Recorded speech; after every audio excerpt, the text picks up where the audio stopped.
Hi friends, welcome to my channel. First time ನನ್ನ channel ನೋಡ್ತೀರಿ, subscribe ಮಾಡ್ಕೊಳ್ಳಿ friends. ಈ ವಿಡಿಯೋ ಇಷ್ಟ ಆದರೆ ಒಂದು ಲೈಕ್ ಕೊಡಿ. ಇವತ್ತು ಬಂದುಬಿಟ್ಟು ಸೀರೆ ಸೆರಗಿಗೆ ಪೋಟ್ಲಿ ಬಟನ್ ಹಾಕೋಣ ಬನ್ನಿ. ಮಾಮೂಲಿ ಬ್ಲೌಸ್ಗೆಲ್ಲ ಹಾಕ್ತಾ ಇರ್ತೀವಿ, ಸ್ಲೀವ್ಸ್ಗೆ ಹಾಕ್ತಾ ಇರ್ತೀವಿ. ಈ ಸಲ ಕುಚ್ಚು ಬದಲು ಪೋಟ್ಲಿ ಬಟನ್ ಹಾಕೋಣ ಅಂತ ಅಂದ್ಕೊಂಡಿದ್ದೀನಿ. ಒಂಥರ ನ್ಯೂ ಟ್ರೆಂಡಿಂಗಲ್ಲಿರುವಂಥ ಪೋಟ್ಲಿ ಬಟನ್ನು. ಇವಾಗ ಮಾಮೂಲಿ ನಾನು ಇದರಲ್ಲಿ ವಿಶೇಷವಾಗಿ ಏನಪ್ಪ ಅಂದರೆ ಥರ್ಮಾಕೋಲ್ ತೊಗೊಂಡಿಲ್ಲ, ಮಣಿ ತೊಗೊಂಡಿದ್ದೀನಿ. ಓಕೆನಾ. ನೀವು ಮಣೀಲಿ ಸ್ಟಿಚ್ ಮಾಡ್ತೀನಿ ಅನ್ನೋದಾದರೆ ಸಿಂಗಲ್ ಫೂಟ್ ಇರಬೇಕು. ಡಬಲ್ ಫೂಟ್ ಸ್ವಲ್ಪ ಹಿಂಸೆ ಆಗುತ್ತೆ. ಸಿಂಗಲ್ ಫೂಟ್ ಇದ್ದರೆ ನೀವು ಸ್ಟಿಚ್ ಮಾಡ್ಕೋಬೋದು. ಓಕೆನಾ. ನಾನು ಆಲ್ರೆಡಿ ಇದು ಸೈಡಲ್ಲಿ ಸ್ಟಿಚ್ ಮಾಡಿದ್ದೀನಿ. ಇದಕ್ಕೆ ನೀವು ಪೋಟ್ಲಿ ಬಟನ್ ಕೊಡ್ತೀನಿ ಅಂದರೆ ಮಿಷಿನಲ್ಲೇ ಸ್ಟಿಚ್ ಮಾಡಬೇಕು. ಅಕಸ್ಮಾತ್ ಜಿಗ್ಜಾಗ್ ಇತ್ತು ಅಂದ್ರೂ ತೆಗೆದುಬಿಟ್ಟು ಸ್ಟಿಚ್ ಮಾಡಿಕೊಂಡು ಅಟ್ಯಾಚ್ ಮಾಡಬೇಕಾಗುತ್ತೆ ಪೋಟ್ಲಿ ಬಟನ್ನ. ಜಿಗ್ಜಾಗಲ್ಲೇ ಇಟ್ಟರೆ ಚೆನ್ನಾಗಿ ಬರೋಲ್ಲ, ಅದು ಕೂರಲ್ಲ, ಗುಂಡು ಇರುತ್ತಲ್ಲ.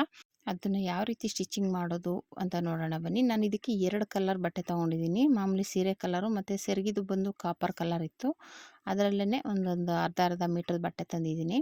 ಇದನ್ನು ನೀವು ಹತ್ತತ್ರ ಬೇಕು ಅಂದ್ರೂ ಕೊಟ್ಕೋಬೋದು. ಮಣಿ ನನಗೆ ಸಾಕಾಗಲಿಲ್ಲ, ಮಣಿ ಇರಲಿಲ್ಲ.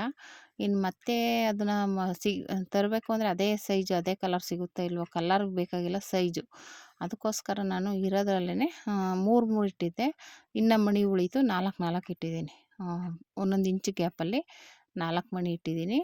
ಆಮೇಲೆ ಮತ್ತೆ 2 ಇಂಚು ಗ್ಯಾಪ್ ಕೊಟ್ಟಿದ್ದೀನಿ. ಅಲ್ಲಿ 2 ಇಂಚ್ ಗ್ಯಾಪಲ್ಲಿ 2 ಮಣಿ ಇಟ್ಟಿದ್ರೆ ಅದೊಂಥರ ಇನ್ನೂ ಚೆನ್ನಾಗಿತ್ತು. ನೀವೇನಾದರೂ ಬೇಕು ಅಂದರೆ ಆ ಥರ ಕಂಟಿನ್ಯೂಸ್ ಆಗಿ ಕೊಟ್ಕೋಬೋದು, ಚೆನ್ನಾಗಿರುತ್ತೆ. ಮಣಿ ಹೇಳಿದ್ನಲ್ಲ, ಮಣಿ ಸಾಕಾಗದೇ ಇರೋ ಕಾರಣ ನಾನು ಆ ಥರ ಕೊಟ್ಟೆ. ನಾನು ಹೇಳ್ದಂಗೆ ನೀವು ಮಣಿ ಜಾಸ್ತಿ ಇದ್ದರೆ ಒಂದು ಪಕ್ಕನೂ ಕೊಟ್ಕೊಂಡು ಹೋಗ್ಬೋದು. ಆಮೇಲೆ ಸಿಂಗಲ್ ಫ್ರೂಟ್ ಇದ್ರಂತೂ ಸೂಪರಾಗಿ ಹೊಲಿಬೋದು. ಇವಾಗ ಇದನ್ನು ಕಟ್ ಮಾಡ್ಕೊತಾ ಇದ್ದೀನಿ. ಅದೇ ಪೋಟ್ಲಿ ಬಟನ್ ರೆಡಿ ಮಾಡೋದಕ್ಕೆ 2 ಕಲರ್ ಇರಲಿ ಕಾಂಬಿನೇಷನಲ್ಲಿ ಅಂತ ತೊಗೊಂಡಿದ್ದೀನಿ. ಒಂದೇ ಕಲರ್ ಆದರೆ ಅಷ್ಟು ಚೆನ್ನಾಗಿ ಕಾಣಿಸಲ್ಲ ಅಂದ್ಬಿಟ್ಟು 2 ಕಲರಲ್ಲಿ ತೊಗೊಂಡಿದ್ದೀನಿ. ನೀವು ಬೇಕು ಅಂದರೆ ಇವಾಗ ಪೋಟ್ಲಿ ಬಟನ್ ಇದ್ದೀರಾ, ಮಧ್ಯದಲ್ಲಿ ಬಂದ್ಬಿಟ್ಟು ಒಂದು ಬೀಡ್ಸ್ ಇಟ್ಕೋಬೋದು, ಇಲ್ಲ ಒಂದು ಚಿಕ್ಕದು ಕುಚ್ಚಿಡ್ಬೋದು. ಆ ಥರ ನಿಮ್ಮ ಕ್ರಿಯೇಟಿವ್ ಹೇಗಿರುತ್ತೆ ಹಾಗೆ ಮಾಡ್ಕೋಬೋದು. ಆಲ್ರೆಡಿ ಒಂದೊಂದು ಪೋಟ್ಲಿ ಬಟನ್ ಇಟ್ಬಿಟ್ಟಿದ್ದೀವಿ, ಅದ್ರ ಮಧ್ಯೆ ಒಂದೊಂದು ಬೀಡ್ಸ್ ಇಟ್ಕೋಬೋದು. ಇಲ್ಲ ಯಾರು ಬೀಡ್ಸ್ ಇಡೋರು ಅಂದರೆ ಕುಚ್ಚನ್ನೇ ಇಟ್ಕೋಬೋದು. ಮಾಮೂಲಿ ಅದೇ ಕಲರ್ ತೊಗೊಂಬಿಟ್ಟು ಮಧ್ಯೆ ಗ್ಯಾಪ್ ಇದೆಯಲ್ಲ, ಅಲ್ಲಲ್ಲೂ ಒಂದು ಕುಚ್ಚನ್ನ ಹಾಕ್ಕೋಬೋದು. ತುಂಬ ಚೆನ್ನಾಗಿರುತ್ತೆ. ಈ ಥರ 2 ಕಲರಲ್ಲೂ ಪೀಸ್ ಕಟ್ ಮಾಡ್ಕೊತಿದ್ದೀನಿ. ನಾನಂತೂ ಎಣಿಸ್ಬಿಟ್ಟೆ ತಗೊಂಡೆ, 17 ಪೀಸ್ ಬೇಕು ಅಂದ್ಬಿಟ್ಟು ಲೆಕ್ಕ ಹಾಕ್ಕೊಂಡು ಈಗ ಇದನ್ನು ಪೋಟ್ಲಿ ಬಟನ್ ರೆಡಿ ಮಾಡ್ಕೋಬೇಕು. ನಾನು ಹೇಳ್ದಂಗೆ ನಿಮಗೆ ಮಣೀಲಾಗಲ್ಲ ಅನ್ನೋದಾದರೆ ಥರ್ಮಾಕೋಲ್ನೇ ದಪ್ಪ ತೊಗೊಳ್ಳಿ, ಒಂದು ಸ್ವಲ್ಪ ಒಂದೇ ಮೀಡಿಯಮಾಗಿ. ಇವಾಗ 32 ಬೇಕು, ಆ ಥರ ನಿಮಗೆ ಎಷ್ಟು ಬೇಕು ಅಷ್ಟನ್ನು ನೀಟಾಗಿ ರೆಡಿ ಮಾಡಿ ಇಟ್ಕೊಳ್ಳಿ. ಓಕೆನಾ. ಈ ರೀತಿ ನಾನು ಎಣಿಸ್ಬಿಟ್ಟೆ ತೊಗೋತಾ ಇದ್ದೀನಿ. ಸುಮ್ಮನೆ 1, 2 ಅಂತ ಕನ್ಫ್ಯೂಸ್ ಆಗೋದು ಬೇಡ. ಇದೊಂದು 17, ಅದೊಂದು 17, 2 ಮಧ್ಯೆ ಒಂದು ಬಿಟ್ಟು ಒಂದು ಕಾಂಬಿನೇಷನಲ್ಲಿ ಸ್ಟಿಚ್ ಮಾಡೋಣ ಅಂತ ನೋಡೋಣ ಯಾವ ರೀತಿ ಬರುತ್ತೆ ಅಂದ್ಬಿಟ್ಟು ತೊಗೊಂಡಿದ್ದೀನಿ.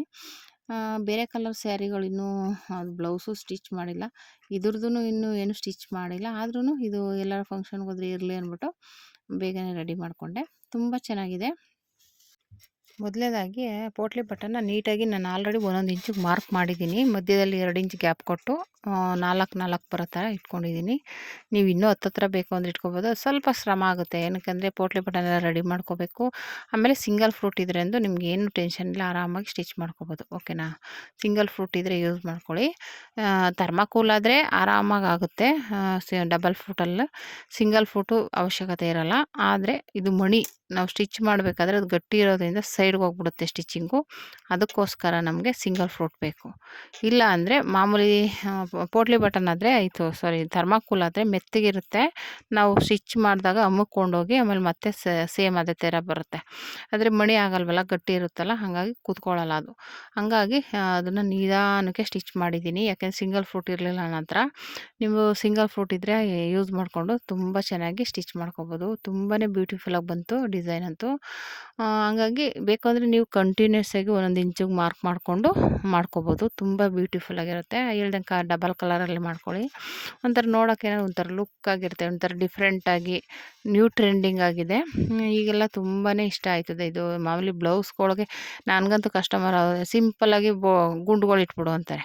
ಹಾಗಾಗಿ ಆ ಥರ ಇವಾಗ ಸೆರಗುರ್ಗೂ ಒಂಥರ ಗುಂಡುಗಳು ಇಡೋದಕ್ಕೆ ಒಂಥರ ಬ್ಯೂಟಿಫುಲ್ಲಾಗಿದೆ. ನಾನು ಹೇಳ್ದಂಗೆ ನನಗೆ ಹತ್ತತ್ರ ಇಟ್ಕೋಬೇಕು ಅಂತ ತುಂಬ ಆಸೆ ಇತ್ತು.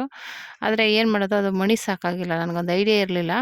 ಹಂಗೂ ಅದು 40 ಮಣಿನೋ 42 ಮಣಿನೋ ಬಂದಿದೆ. ಆದರೆ ಇಲ್ಲಿ ಇನ್ನೂ ಮಧ್ಯ ಬೇಕು ಅಂದರೆ ಸಾಕಾಗಲ್ಲ. ಮತ್ತೆ ಆಮೇಲೆ ಸ್ಟಿಚ್ ಮಾಡೋಕ್ಕೂ ಆಗಲ್ಲ, ಹಂಗೆ ಬಿಡಬೇಕಾಗುತ್ತೆ ಅಂದ್ಬಿಟ್ಟು ನಾನೇನು ಮಾಡಿದೆ, ಬರೀ ಒಂದು 4 ಮಣಿ ಇಟ್ಟು ಸ್ಟಿಚ್ ಮಾಡಿದ್ದೀನಿ. ನೋಡೋಣ ಇನ್ನು ನೆಕ್ಸ್ಟ್ ಟೈಮ್ ಬೇಕಾದರೆ ಫುಲ್ ಕಂಟಿನ್ಯೂಸ್ ಆಗಿ ಇಟ್ಟು ಸ್ಟಿಚ್ ಮಾಡೋ ಥರ ತೋರಿಸ್ತೀನಿ. ಅದು ಬಂದುಬಿಟ್ಟು ಸಿಂಗಲ್ ಫ್ರೂಟ್ ಬೇಕು, ಅದಕ್ಕೆ ಡಬಲ್ ಫ್ರೂಟಲ್ಲಿ ಆಗೋಲ್ಲ. ಸಿಂಗಲ್ ಫ್ರೂಟ್ ತೊಗೊಂಡು ನೀಟಾಗಿ ಹೊಲಿದು ತೋರಿಸ್ಕೊಡ್ತೀನಿ, ಓಕೆನಾ. ಈ ರೀತಿ ಸ್ಟಿಚ್ ಮಾಡ್ಕೋಬೇಕು ನೀಟಾಗಿ. ನಾನು ಹೇಳ್ದಾಗೆ ಅದು ಟೆನ್ಷನ್ನ ಸ್ವಲ್ಪ ಎತ್ತಿ ಸ್ಟಿಚ್ ಮಾಡ್ತಾಯಿದ್ದೀನಿ. ಏನಕ್ಕಪ್ಪ ಅಂದರೆ ಅದು ಇಲ್ಲಾಂದರೆ ಸೂಜಿ ಮುರಿದೋಗುತ್ತೆ, ಯಾಕಂದರೆ ಗಟ್ಟಿ ಇರುತ್ತಲ್ಲ ಅದು. ಹಾಗಾಗಿ ನಾವೇನಾರು ಹಿಂಸೆ ಮೇಲೆ ಸ್ಟಿಚ್ ಮಾಡೋಕ್ಕೋದ್ರೆ ಸೂಜಿ ಸಿಕ್ಕಾಕೊಂಡು ಮುರಿದೋಗುತ್ತೆ. ಸೂಜಿ ಮುರಿದೋಗೋದಿರಲಿ, ಅದು ನನಗೆ ಅಡ್ಜಸ್ಟ್ ಮಾಡೋದೇ ಒಂದು ದೊಡ್ಡ ತಲೆನೋವು. ಹಂಗಾಗಿ ಅದು ಏನಾರ ಸ್ಟಿಚಿಂಗ್ ನೀಟಾಗಿ ಬಂದುಬಿಟ್ರೆ ಸರಿ, ನೀಟಾಗಿ ಬಂದಿಲ್ಲ ಅಂದರೆ ಮತ್ತೆ ಅದು ಕೆಳಗೆ ಮಾಡು, ಮೇಲ್ ಮಾಡು, ಆ ಕಡೆ ಮಾಡು, ಈ ಕಡೆ ಮಾಡು, ಸಖತ್ತು ತಲೆನೋವಾಗುತ್ತೆ. ಅದಕ್ಕೋಸ್ಕರ ನಾವು ಅದಕ್ಕೆ ಸೂಜಿನ ಮುರಿದೋಗದಾಗೆ ನೋಡ್ಕೋಬೇಕು. ಇಲ್ಲ ಅಂದರೆ ಸುಮ್ಮನೆ ಅದೊಂದು ಹಿಂಸೆ ಆಗಿಬಿಡುತ್ತೆ. ಹಂಗಾಗಿ ಈ ರೀತಿ ನೋಡಿ ಫಿನಿಶಿಂಗ್ ಆಯಿತು. ಈಗ ಅದು ಮೇಲ್ಗಡೆ ಸ್ಟಿಚಿಂಗ್ ಆದಮೇಲೆ ಕೆಳಗಡೆ ಫೋಲ್ಡ್ ಮಾಡಿದ್ರೆ ಅದು ಪೋಟ್ಲಿ ಬಟನ್ ಬರೋದು. ಅದು ಎಕ್ಸ್ಟ್ರಾ ಬಟ್ಟೆ ಇದು ಸ್ಟಿಚಿಂಗ್ ಇದೆಯಲ್ಲ, ಸ್ಟಿಚಿಂಗ್ ಮಾಡಿದ್ದೀವಲ್ಲ ಅದನ್ನೆಲ್ಲ ಕಟ್ ಮಾಡಿ ತೆಗೆದುಬಿಡ್ಬೇಕು. ತೆಗೆದುಬಿಟ್ಟು ಸಿಂಗಲ್ ಫುಟ್ ಇದ್ದರೆ ನೀವು ಒಳಗಡೆಯಿಂದನೇ ಲೈನಿಂಗ್ ಕೊಡ್ಬೋದಾಗಿತ್ತು. ನಾನೇನು ಮಾಡಿದೆ, ಅದನ್ನು ಪೋಟ್ಲಿ ಬಟನ್ ಫೋಲ್ಡ್ ಮಾಡಿಬಿಟ್ಟು ಅದನ್ನು ಕಾಣಿಸ್ತಿದ್ದಂಗೆ ಕವರ್ ಮಾಡಿದ್ದೀನಿ. ಒಟ್ಟಿನಲ್ಲಿ ಅದು ನಾವೇನು ಸ್ಟಿಚ್ ಮಾಡಿದ್ದೀವಲ್ಲ ಪೋಟ್ಲಿ ಬಟನ್ದು ಕೆಳಗಡೆ ಪೀಸ್ ಕಾಣಿಸ್ಬಾರ್ದು, ಅಷ್ಟೇ ಅದರ ಉದ್ದೇಶ. ಈ ಥರ ಪೀಸ್ನೇ ಕಟ್ ಮಾಡಿಕೊಂಡು ಜಾಯಿಂಟ್ ಮಾಡಿ ಅದಕ್ಕೆ ಅಟ್ಯಾಚ್ ಮಾಡಿಕೊಂಡ್ರೆ ನಮಗೆ ಸೀರೆ ಸೆರಗಲ್ಲಿ ಪೋಟ್ಲಿ ಬಟನ್ ಡಿಸೈನ್, ನ್ಯೂ ಟ್ರೆಂಡಿಂಗಲ್ಲಿರುವಂಥ ಪೋಟ್ಲಿ ಬಟನ್ ಡಿಸೈನ್ ರೆಡಿ ಆಗುತ್ತೆ. ನೋಡಿ ಎಷ್ಟು ಚೆನ್ನಾಗಿದೆ. ಇವಾಗ ಇದನ್ನು ಈ ರೀತಿ ಡಬಲ್ ಫೋಲ್ಡ್ ಮಾಡಿ ಒಂದು ಸ್ಟಿಚ್ ಹಾಕೋಬೇಕು ನೀಟಾಗಿ. ಸ್ಟಿಚ್ ಮಾಡಿದ್ದೀವಲ್ಲ, ಅದು ಎಕ್ಸ್ಟ್ರಾ ಬಟ್ಟೆ ಇರುತ್ತಲ್ಲ ಅದನ್ನ ಕಟ್ ಮಾಡಿ ತೆಗೆದುಬಿಡಬೇಕು. ತೆಗೆದುಬಿಟ್ಟು ನೀವು ಅದಕ್ಕೇ ಬಟ್ಟೆ ಕೊಟ್ಟು ಅಟ್ಯಾಚ್ ಮಾಡ್ಕೋಬೇಕಿತ್ತು ಉಲ್ಟಾ ತಿರುಗಿಸಿ.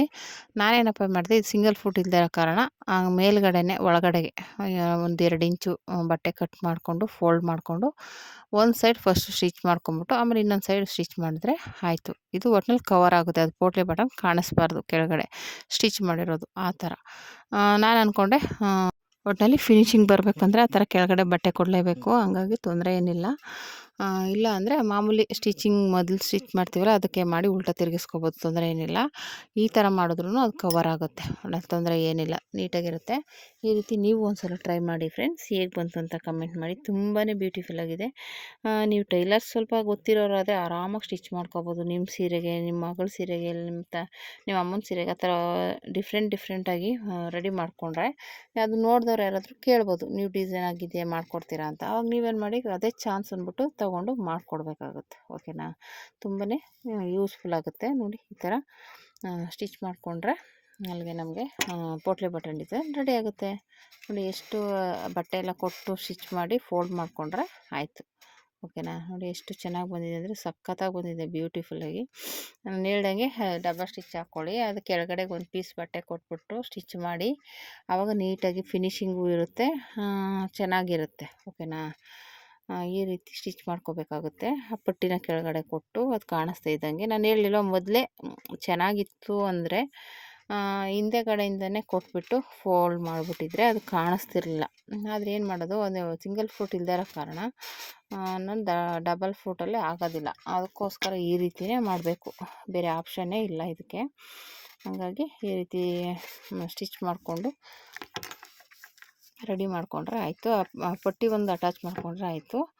ಅದು ಇನ್ನೂ ಸ್ವಲ್ಪ ನೀಟಾಗಿ ಫಿನಿಶಿಂಗ್ ಆಗಿರುತ್ತೆ. ನಾನು ಹೇಳಿದ್ನಲ್ಲ ಪೋಟ್ಲಿ ಬಟನ್ ಕೊಟ್ಟಿರ್ತೀವಲ್ಲ ಅದು ಓಪನ್ ಆದಂಗಾಗಿರುತ್ತೆ ಪೋಟ್ಲಿ ಬಟನ್ನು ಕೊಟ್ಟಿರೋದ್ರಿಂದ. ಹಂಗಾಗಿ ಕ್ಲೋಸ್ ಮಾಡೋದಕ್ಕೆ ನಾವು ಎಕ್ಸ್ಟ್ರಾ ಬಟ್ಟೆ ಕೊಟ್ಟು ಅಟ್ಯಾಚ್ ಮಾಡಲೇಬೇಕು, ಓಕೆನಾ. ತುಂಬಾ ಚೆನ್ನಾಗಿ ಕಾಣಿಸುತ್ತೆ. ನೀವು ಈ ಸಲ ಈ ಥರ ಒಂದು ಸ್ಯಾರಿಗೆ ಟ್ರೈ ಮಾಡಿ, ಹೇಗೆ ಬಂತು ಅಂತ ಕಮೆಂಟ್ ಮಾಡಿ. ತುಂಬಾ ಬ್ಯೂಟಿಫುಲ್ಲಾಗಿದೆ. ಇವಾಗ ಅದನ್ನು ನೀಟಾಗಿ ಸ್ಟಿಚ್ ಮಾಡ್ಕೊಂಬಿಟ್ರೆ ಆಯಿತು. ನಾನು ಆಗಲೇ ಹೇಳ್ದಾಗೆ ಈ ರೀತಿ ಫಿನಿಶಿಂಗ್ ಬಂದರೆ ಸೀರೆ ಅಂತೂ ಸೂಪರಾಗಿದೆ. ಸುಮ್ಮನೆ ಆ ಥರ ಬೇರೆ ಬೇರೆ ಡಿಸೈನ್ ಮಾಡೋ ಬದಲು ನಾನು ಹಂಗೂ ಬೇಬಿ ಕುಚ್ಚು ಹಾಕ್ಸೋಣ ಅಂತಿದ್ದೆ. ಅದಕ್ಕೆ ಈ ಪೋಟ್ಲಿ ಬಟನ್ನೇ ಟ್ರೈ ಮಾಡೋಣ, ಚೆನ್ನಾಗಿ ಕಾಣಿಸುತ್ತೆ ಅಂದ್ಬಿಟ್ಟು ಮಾಡಿರುವಂಥದ್ದು. ಹಾಗಾಗಿ ನೀವು ನಿಮ್ಗೆ ಯಾವ ಈ ಡಿಸೈನ್ ಇಷ್ಟ ಆಯಿತು ಅಂತ ಕಮೆಂಟ್ ಮಾಡಿ, ಓಕೆನಾ ಫ್ರೆಂಡ್ಸ್. ನೋಡಿ ಈ ರೀತಿ ಮತ್ತೆ ಮೇಲ್ಗಡೆ ಇನ್ನೊಂದು ಹೊಲಿಗೆ ಹಾಕೊಂಡ್ಬಿಟ್ರೆ ನಮಗೆ ಅದು ಓಪನ್ ಆಗೋದೇ ಇಲ್ಲ, ಓಕೆನಾ. ಅಷ್ಟು ನೀಟಾಗಿರುತ್ತೆ, ಫಿನಿಶಿಂಗ್ ಇರುತ್ತೆ ಪೋಟ್ಲಿ ಬಟನ್ನು ಅದೆಲ್ಲ. ಹಾಗಾಗಿ ಇವಾಗ ನೋಡಿ ಈ ರೀತಿ ರೆಡಿಯಾಗಿದೆ, ಓಕೆನಾ. ಎಷ್ಟು ಬ್ಯೂಟಿಫುಲ್ಲಾಗಿ ಬಂದಿದೆ, ಒಂಚೂರು ಸುಕ್ಕಿಲ್ಲದೆ ಬಂದಿದೆ. ಅದರಲ್ಲಿ ನಾನು ಹೇಳ್ದಂಗೆ ಸಿಂಗಲ್ ಫುಟ್ ರೋಸ್ ಮಾಡಿದ್ರೆ ಇನ್ನೂ ನೀಟಾಗಿ ಬರುತ್ತೆ, ಒಂಚೂರು ರಿಂಕಲ್ಸ್ ಬರೋಲ್ಲ, ಅಷ್ಟು ನೀಟಾಗಿ ಬರುತ್ತೆ. ಈ ವಿಡಿಯೋ ಇಷ್ಟ ಆದರೆ ಲೈಕ್ ಮಾಡಿ, ಶೇರ್ ಮಾಡಿ, ಕಮೆಂಟ್ ಮಾಡಿ friends. Thank you for watching friends.